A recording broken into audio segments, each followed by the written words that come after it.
Lo dijo el presidente. Ahora nos enlazamos con el doctor Fernando Nieto, profesor investigador del Colegio de México. ¿Cómo estás? Un gusto saludarte, Fernando. ¿Qué tal, Paco? Muy buenas noches. Vamos a hablar de un tema, que lo hablamos prácticamente todos los días en los medios, aquí en Mega Noticias, por supuesto. Hemos hecho investigaciones, hemos dado un recorrido por todo el país sobre la situación de la corrupción. ¿Cómo vamos?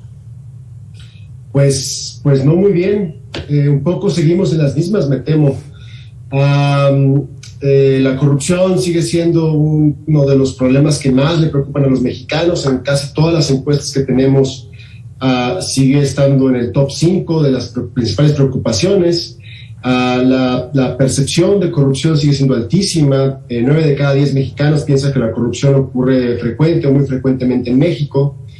Y en términos incluso de la experiencia como tal de corrupción, las mediciones que tenemos, si es que tan frecuentemente es que los mexicanos reportan que han pagado sobornos, mordidas, voluntaria o involuntariamente, pues sigue siendo altísima. De hecho, la tasa de prevalencia de actos de corrupción es muy cercana a la de robo, por ejemplo.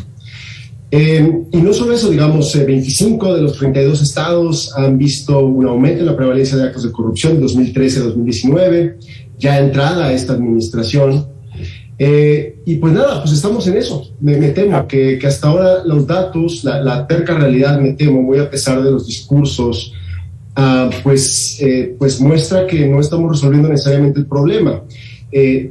Ni en el sentido de los grandes escándalos que sigue habiendo. ¿Qué ha pasado, Fernando? Hablabas hace un momento de estos 2 últimos años. ¿Qué ha pasado en esos 2 años en materia de lucha anticorrupción? El presidente ha dicho, ya no hay corrupción, pero no hemos visto un detenido, salvo Rosario Robles o Lozoya, que están detenidos, pero tampoco se ha aclarado nada. No, en efecto, digamos, lo que tenemos son básicamente tres estrategias, básicamente. Una que es muy tradicional, digamos, muy en la lógica de lo que han hecho otros gobiernos, que es estos grandes golpes, ¿no? Pienso en Emilio Lozoya, por ejemplo, ¿no? Que ya mencionabas.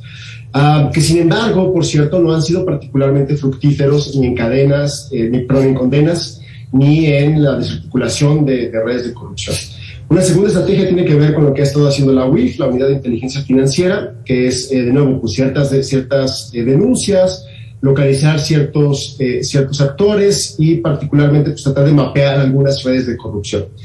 Y lo otro es una especie de discurso que se repite todos los días, un discurso moralizante en el cual pues se apela a la buena voluntad y a la honestidad como un mecanismo anticorrupción. Eso es lo que tenemos hasta ahora. ¿Cómo acabar? ¿Cómo detener la corrupción? Pues eso es a lo que iba. El asunto es que ninguna de estas 3 estrategias realmente aborda las causas de la corrupción. Es decir, si metemos esta gente al bote, si de todas maneras no hemos solucionado el problema de las oportunidades, las causas que dieron lugar para empezar a oportunidades para crear estas redes de corrupción. Entonces tenemos que atender esas causas. Y tenemos que entender, por cierto, que la corrupción es un fenómeno muy complejo, en el cual, por cierto, pues no es lo mismo atender los sobornos, por ejemplo, en servicios públicos, que el nepotismo en el nombramiento de servidores públicos, que la creación de redes de empresas fantasma. Entonces, primero tenemos que atender esa complejidad, número 1, y número 2, tenemos que atender realmente a las causas. Esto, desde luego, pasa por tener castigos efectivos para aquellos que rompen las reglas, pero también pasa por una política preventiva y por políticas bien pensadas, ancladas en evidencia. Y hasta ahora pues no tenemos esto. ¿Hay futuro? O sea, ¿sí se puede en un momento dado combatir la corrupción en México?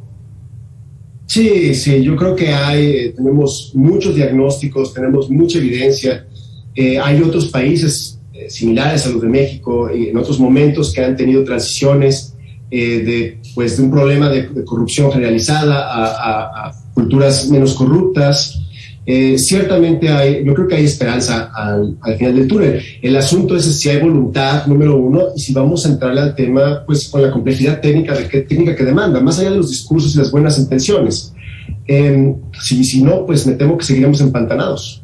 Caray, Fernando, Se nos acaba el tiempo, pero es interesante. Vamos a volver, si me lo permites, a platicar sobre este tema, que es muy extenso, hay muchas aristas. Por lo pronto, te agradezco mucho.